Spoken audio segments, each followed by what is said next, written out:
কোন কোন কমিউনিকেবল ডিজিজগুলো আসলে শীতকালে সবথেকে বেশি হয়? কমিউনিকেবল ডিজিজ সাধারণত হয় বসন্তকালে, যেমন জল বসন্ত, মিজেলস, সুপিং কাপ।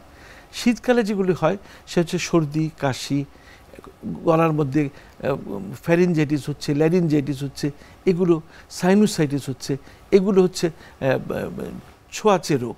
আর একজনের যদি জ্বর হয় ঘরে, দেখা যাবে যে অনেকের জ্বরে আক্রান্ত হচ্ছে। একজনের সর্দি হচ্ছে, সে ছড়িয়ে বেড়াচ্ছে সর্দি। সুতরাং মানে মাস্ক পরতে হবে।